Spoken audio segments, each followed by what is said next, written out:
Good morning. How's everyone doing this morning? Good. That was great.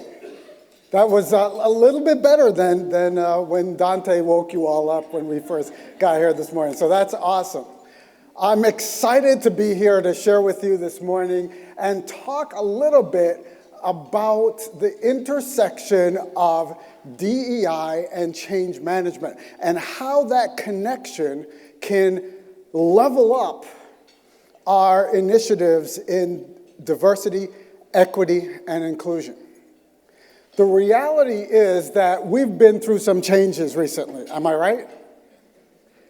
Whether it's the pandemic change or changes around socioeconomics and racial ethnic issues, the landscape of the last 18 to 24 months has been about change. In fact, it's not unusual or wouldn't be awkward to say that the story of the last 24 months is that change is the new normal.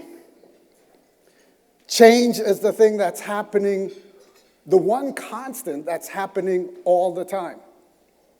And so I want to explore with you this change story that we've been living through. This change story that's rolling out in front of us constantly, not only in the past, but in our future. It was about 20 years ago when I was sitting in a room with a bunch of community leaders with then Mayor of Kentwood, Bill Hardeman, who was sharing with us some numbers from the census figures that showed that that Kentwood and the region that is Grand Rapids and Wyoming and Kentwood had seen some dramatic demographic shifts that were happening. And the numbers were seismic. 10% shifts in demographics over a 10-year period. And the reality is that those demographic changes didn't go away. In fact, they've increased. They've accelerated. And so we're looking at this constant change and shift in the demographics that has brought us to a place where the story now is, well, what do we do? How do we function? How do we welcome these new folks to this region and create the kinds of situations and places and spaces that they're going to feel included? How do we plug that into the talent gaps that most of us in this room are having to be challenged with in today's society? What do we do in that environment? In order to really look at that, I need to take you into another story. It's a change story that comes to us from nature. It's the story of change that is a caterpillar. What does D&I and change management have to do with a caterpillar? You might be asking yourself that question. Hang with me, we'll get to it. The caterpillar is an icon of change. By that I mean that a caterpillar is built from day one for change. Caterpillars start out as a little egg, and then they grow into this caterpillar similar to what you might see on the screen, that can eat 300 times its body weight in a day. That's some serious eating. But when that caterpillar eats and eats and eats and eats, it's eating with a purpose. It's eating to become something else. It's built for change. In that process of eating, then after it's done eating it then forms this hard shell chrysalis. And inside that chrysalis, this caterpillar begins to morph.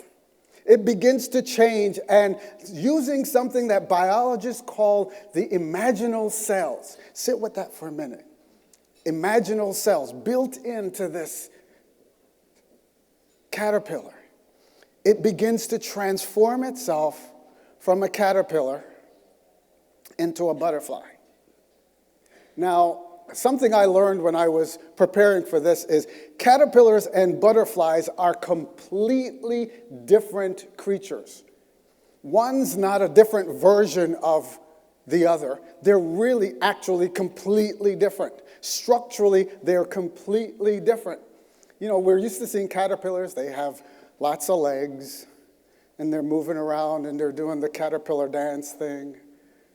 Butterflies only have a couple of legs, but they have these wings that allow them to move and dynamically connect in ways that caterpillars can't. Caterpillars are really built just for the eating process. The butterflies are built for something more, something greater.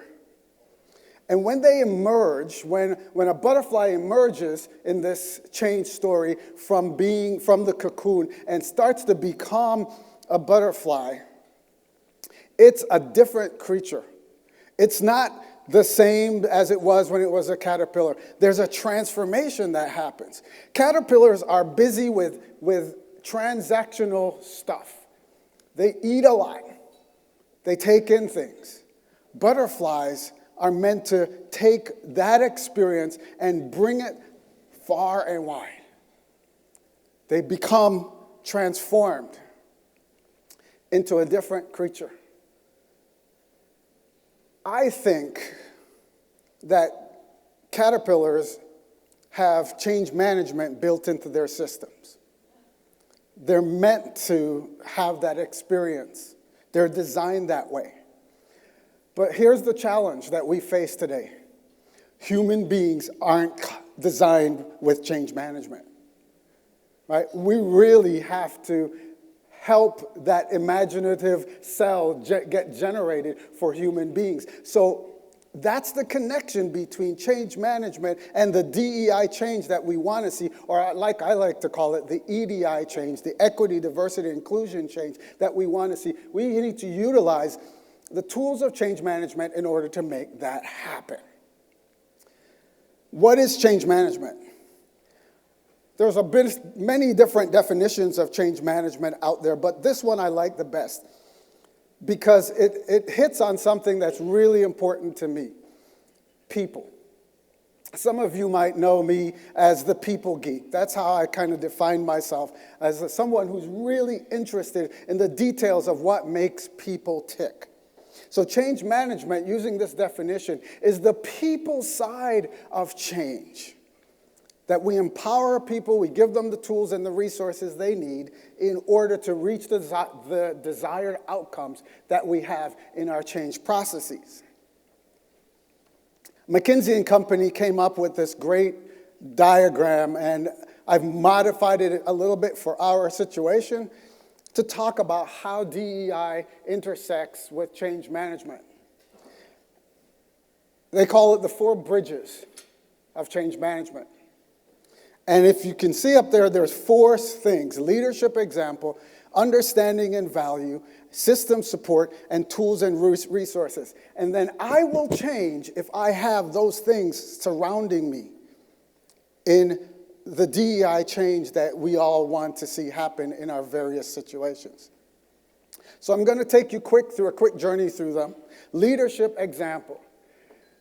Organizational and behavioral scientists tell us that the real issue around change is not actual change, but the loss that is experienced when we ask people to change. So when I ask someone to change around the diversity, equity, and inclusion initiatives that I might be launching, the first thing that comes to their mind is, what am I going to lose? Am I going to lose relationships? Am I going to lose an investment that I've made in something that I've done? How do I manage that? Leaders set the tone for that. Leaders set the tone by giving an example of how they deal with loss, how they deal with change. And when that happens, then I can change as well.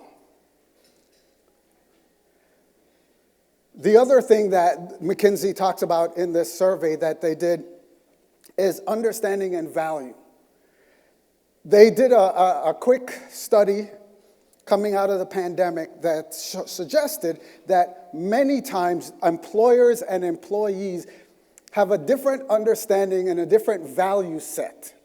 Sometimes employers tend to think that the thing that's going to really ratchet up the performance of their staff is more pay or better health plan. And that's not always the thing that's valued by the staff. The study suggests that what the staff wants is to feel valued, is to feel like they belong. Those are DEI issues. Belonging and valuing difference. Those are things that we can incorporate in our work to improve and enhance and level up our DEI initiatives. And support systems. If we surround our staff, our employees, with the stories of success of others who've accomplished, who've moved through the DEI change or the EDI change that we want, if they hear those stories, they're more likely than not to say, if John could do it, if Mary could do it, I can do it too. We need to have those support systems for folks. Most of us have internal self-management tools that we use, but they draw on the support of the people around us, whether it's family or close friends or coworkers that we trust.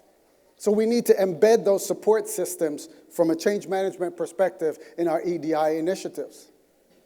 And then the last thing is to understand and provide resources in an equitable way. Every person going through your DEI initiative doesn't need the same tools. If you would permit me for one moment to tell you a story within this DEI story. It's about a 16-year-old kid from the Caribbean who shows up at City College of New York in Manhattan because he was told through a letter that he had to come and take an English as a second language exam. Now, this kid was born on the island of Jamaica and doesn't know any other language, even though he was pretty good at Spanish in high school, but doesn't know any other language in terms of a spoken language but English. So he shows up at the proctor's desk at the great auditorium at City College of New York at 129th Street in Manhattan. And he says to the proctor, with his best English diction, "My native tongue is English. Why do I need to take this exam?" The proctor looks up from a piece of paper, "Is your name on the list?" And I said, "Yes, it is." He said, "You need to take the exam." That was it.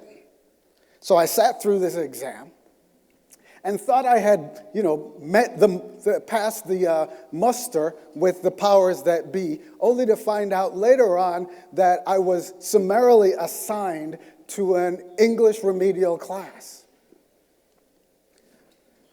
I showed up at the class, and after one session, the professor called us up, and me and a couple of other students up, and said, "Why are you all here?" I said, "Go ask the proctor at the desk. I have no idea. English is my native tongue," I said. They had a one-size-fits-all approach, right? If you're from anywhere but America, you got to take the English as a second language test. When we want folks to change and respond to our D&I initiatives, we need to provide them the tools that are appropriate for them.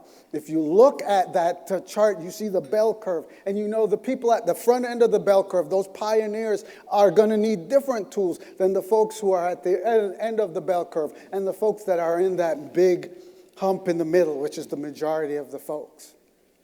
So as we think about effective DE&I and helping to birth a bunch of butterflies into our companies, our organizations, who are going to take that EDI change and really pollinate it throughout our organizations, let's not forget that we need to help them manage the change. When we do that, I think we can create great inclusion.